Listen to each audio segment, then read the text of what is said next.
Hi, ladies, gentlemen, and everyone in between that. Did you hear about a CEO went missing recently or something? Let's talk about it. So recently, there was this whole viral debacle about a CEO of a company, the company being United Healthcare, getting assassinated. This guy's name was Brian Thompson. And there is a bunch of lore going on surrounding it right now, but one of the big revelations, and the reason I wanted to sit down and actually, yap in front of a camera and make a video, is not because I did it.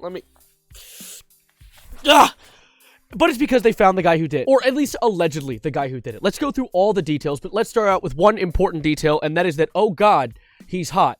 So this one-man potential CEO slaughterhouse and hunk of meat goes by the name of Luigi Mangione, and this is his Twitter account. It jumped from about maybe 2,000 followers to 135,000 in the past few hours due to the reveal that it could have been him that did this CEO beheading, I guess. This French Revolution beginner, I get a little diet French Revolution. And honestly, he's a genius. I'm not saying this isn't he's a genius for murdering a CEO. Guys, not sure if I have to make a hot take here. Murdering someone, bad thing to do. Don't kill someone. However, this CEO is the CEO of a healthcare company and probably has more blood on his hands than a war general. So, alas, we ball. But when I say that Luigi is a genius, I'm not, throwing stones. This is real. He was not only the valedictorian of his high school class at Gilman High School in Maryland, shout out Marylanders, but also he went to an Ivy League college. This guy was smart. He lived in Maryland for a little while. He moved to Honolulu, I think it's Hawaii or something. He was off the coast in the ocean, and then he came back to do a little bit of recreation, as in popping a CEO correctly in the cranium. Directly is not the correctly? What? Leading up to his capture, he did the thing, which I'm not going to show you because I want to keep my channel unbanned. Thank you for asking. If you want to see the video of it, Twitter, I guess, but I'm going to just give you a warning now. There's a guy with a bullet in his brain in that video, so you don't really, don't go search that out if you're a kid. Maybe your developmental brain should let it develop a little bit before you see a man life get extinguished in front of your eyes. And regardless, so what happened was he did the funny thing, hit pew pew button on his gun, and then ran away. And they found his backpack in the park with Monopoly money inside. Big man got games. He's got games. Oh, I killed the guy with billions of dollars. Here, have Monopoly money, a little bit of an exchange. Are we fighting the Riddler? What's happening? This is an image of the backpack after it had been found. And as well as this, they found some leaked images of him in the back of a taxi, front of a I don't really know how this happened. I don't know.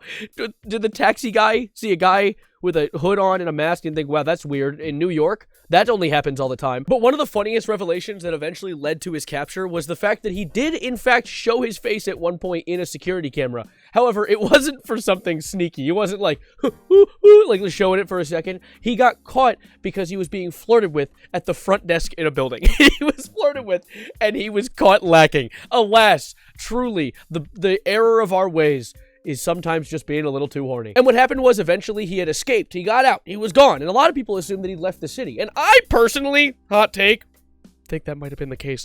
I think this might be not true. But there are more things coming, more details to add to this story that make it seem unfathomably true. And I might be just huffing copium right now, but let me just explain everything. So a few days later, he was found at a McDonald's.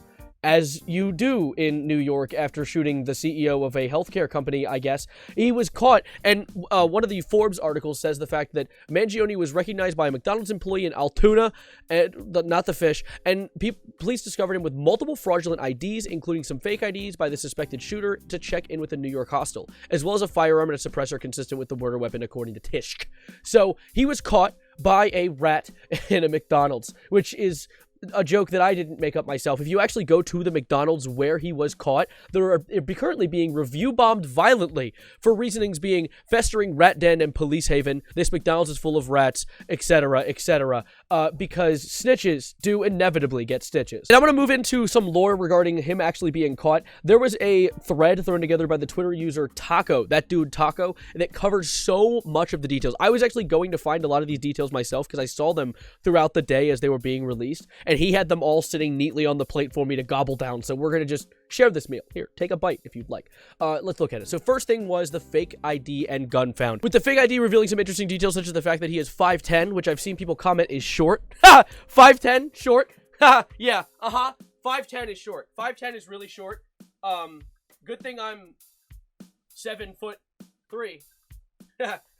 Fuck you, buddy. Anyway, so more details as well on this. Things like how all of this is fake, considering his name's not Mark Rosario. And this gun, which, if you've seen the original video, a bit of a hot take here, doesn't look like the weapon he used. It just doesn't really. But however, I am not there. I'm not the guy, and I'm also not Luigi.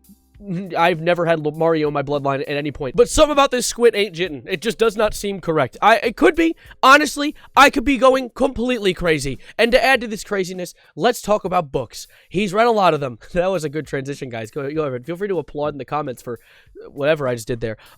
So he was an avid reader with 295 books listed on Goodreads, which of course makes sense if he is a part of an Ivy League college. This dude is a mega mind. Shout out Will Ferrell. Yeah, that one. And he had one interesting one that he commented on. You guys ever heard of the Unabomber?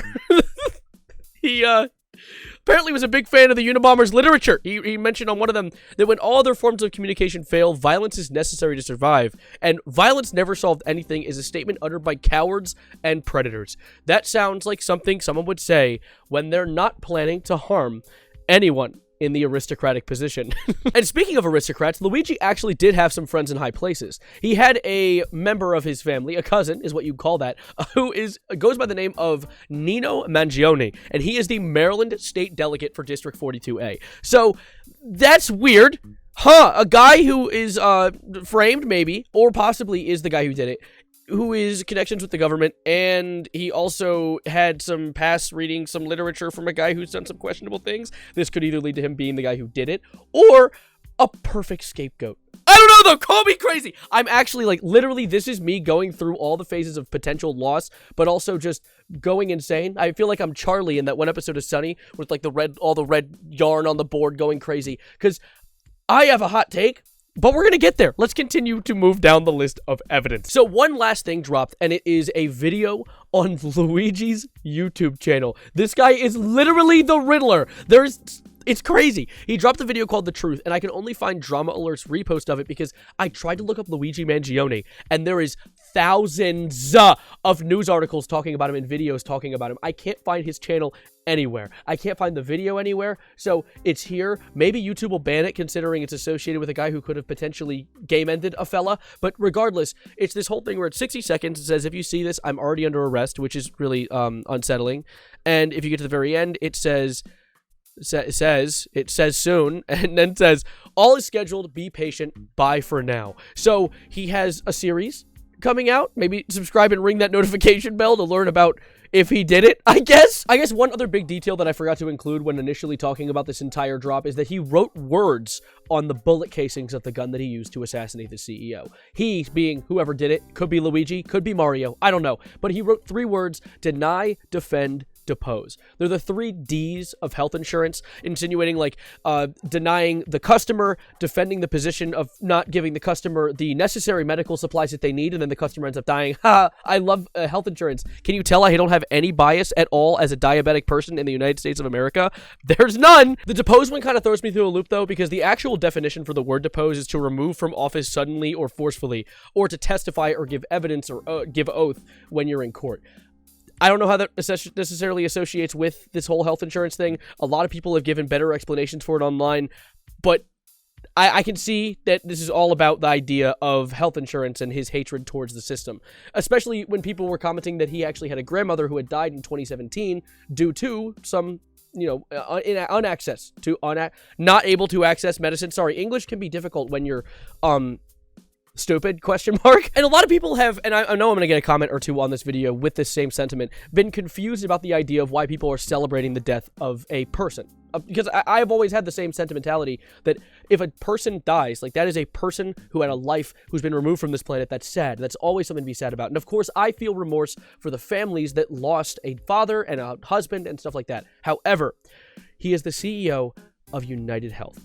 It is one of the biggest denying companies when it comes to healthcare on the planet. There is a chart talking about how United Health, I'm in the way, United Healthcare has a 33% over all of these others for denial rates for health insurance. And while not exactly denying someone medicine that they need to stay alive is killing them, you are indirectly at fault for the death of hundreds, if not thousands, if not millions of people. 50 million people rely on United Health.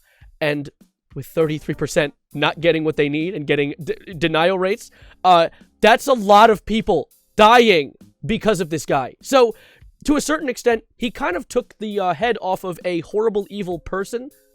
Hot take, maybe a good move. And you can tell that this is an issue that surpasses everything. It surpasses religion, it surpasses politics, it surpasses all, because people try to make videos trying to pin this on a certain ideology. Oh, the left is celebrating the death of a CEO. It's not that. There was a video posted by Ben Shapiro, the Ben Shapiro, talking about, like, the evil revolutionary left cheers murder. And the comments all hate him. It's not left or right, it's not black or white. For it's rich versus poor, your true colors are showing. I'm not buying this left versus right shit anymore, Ben. I want my healthcare for my family. We got conservatives and liberals hugging each other over in the comment section before GTA 6. Okay, yeah, not the GTA 6 comment. Can't go any YouTube video ever without a GTA 6 comment. But regardless, you can see this is a unifying point. This is a point where people are coming together like, hey, if I can agree on anyone about anything, it's that there are companies keeping medicine from us that we need. And I, as a diabetic person, can agree with that sentiment. There are companies keeping medicine from people when they need it, purely because of sometimes an AI. There were these claims that there is an AI used by United Health to deny and approve people of their medicine, and that it has a 90% failure rate. And when they asked United Health if they're still doing that, their response was no response at all. They just ignored it. So, you know, silence speaks volumes in this situation, but you know what's louder than that? A bullet. And you can tell that revolutionary acts like this are doing some form of damage when you can see certain companies, such as Blue Cross Blue Shield, backtracking due to this. There was a move that Blue Cross Blue Shield put into act just a week ago about how they're not going to be covering anesthesia for the duration of some surgeries. And after the assassination of one CEO of another healthcare company, they decided to halt that plan. They decided to backtrack on that. That's weird. Huh? It's like they got scared or something. And when it comes to my little crackpot theory, my idea was that it couldn't be Luigi. Like, I think that it's not, and that maybe they just couldn't find the guy and they're trying to pin it on somebody else that happened to have a bunch of ideologies that align with someone who could assassinate a CEO, because it's weird that he had his bag on him with all of his murder supplies at a McDonald's days later. But regardless, I don't know. I can't. Oh my god, sorry, I'm dying. The CIA got me. I don't know. It's like, honestly, this is one of those theories where I'm not going to try and defend it to my dying breath. I'm just going to see where things unfold, because who knows? It could be him. He had a video and he said more are coming out, so that kind of kills my theory to a certain extent. However, who knows how planned this is. At the core of it all, of course, this was a guy dying, and, like, I can understand the empathy towards that.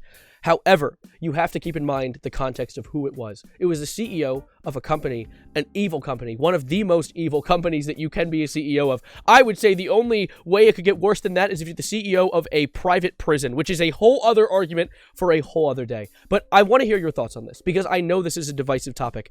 However, it's not very divisive. It's kind of hard to find someone who agrees with the fact that they shouldn't have medicine that they need to survive. However, there are some people who aren't in life or death situations with medicine and don't have the ability to empathize with someone because they've never experienced it themselves. So when you run into people like this online, don't immediately jump to anger. Try and explain, or at the bare minimum, don't feed into it, because there are people who are just online baiting. Like, I saw one dude who was like, I'm gonna find who the guy is. Like, and he was like doing like a bunch of research to figure out who the shooter was. He got nothing because he's a little snitch, a little narc. But regardless, I want to hear your thoughts. Subscribe if you are new and like the video if you liked it. I really want to hear about all of this, because this is a crazy topic that I have been obsessed with the past few days. But again, thank you for being here. Thank you for sitting through the video with me. Keep it civil in the comments. I genuinely like just having conversations with you guys. And of course, don't be afraid to throw a few jokes around. I laugh at them regardless of the situation, because he is kind of the literal physical incarnation of Satan. But thank you. And as always, adios, arrivederci, goodbye, good night.